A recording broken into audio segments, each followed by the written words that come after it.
Assalamualaikum warahmatullahi wabarakatuh. Nama saya Riki Dwi Saputra, NIM 2019-001012, kelas PBSI 2B. Jadi di sini saya akan mempresentasikan atau menjelaskan tentang manusia dan agama.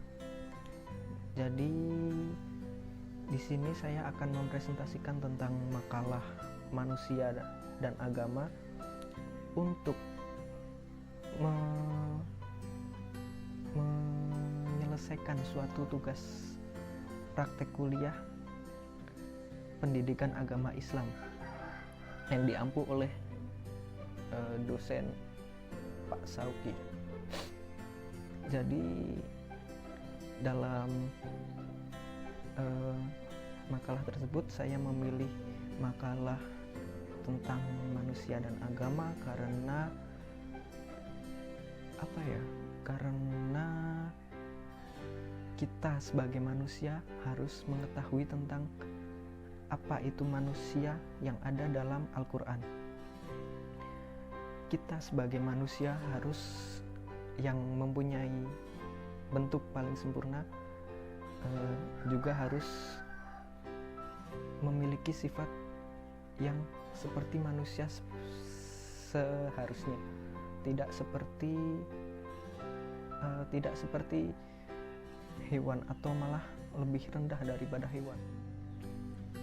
Jadi dari makalah yang akan saya bahas tersebut memiliki tujuan utama, yaitu yang pertama, kita dapat mendeskripsikan tentang hakikat manusia menurut Al-Quran atau menurut agama.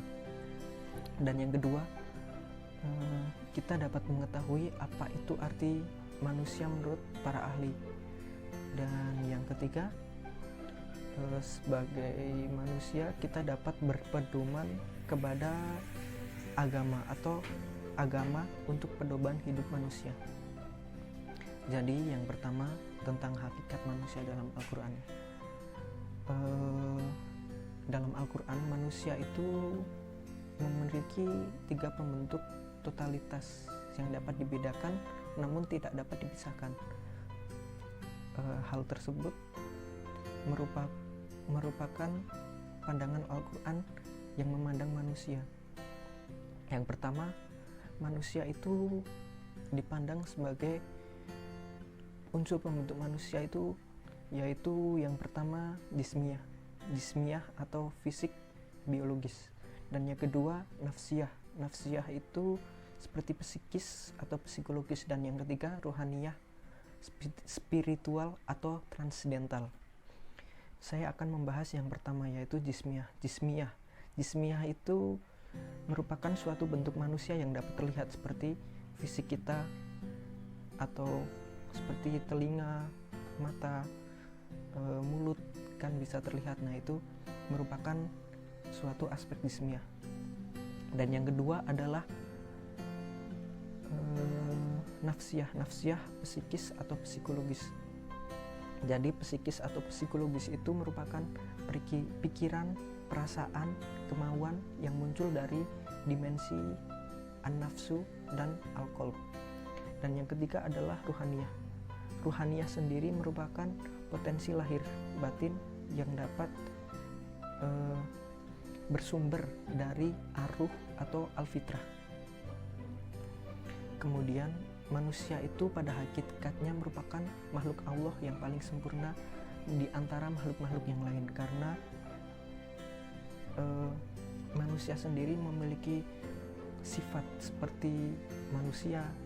Dari manusia itu sendiri kita juga memiliki sifat dari malaikat atau mungkin sifat dari iblis juga ada dalam kita. Kemudian manusia itu merupakan bentuk yang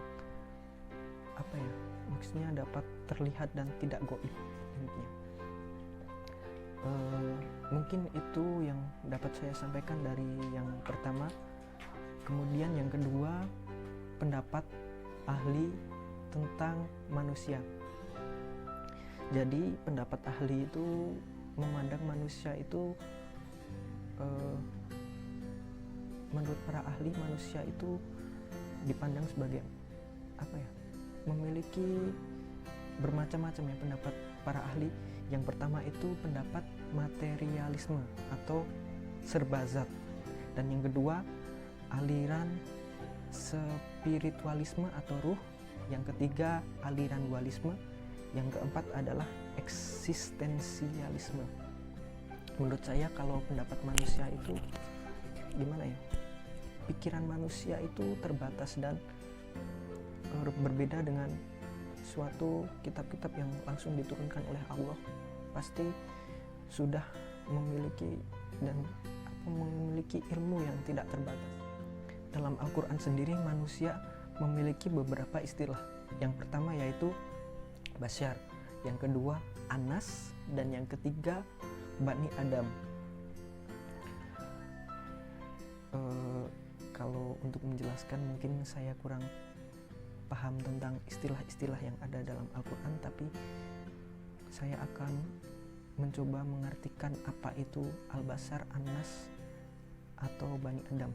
Basar sendiri terambil dari kata yang mulanya merupakan penampakan sesuatu yang baik dan indah. Akar dari basar tersebut dalam bahasa Arab dapat diartikan sebagai kulit. Yang kedua adalah An-Nas.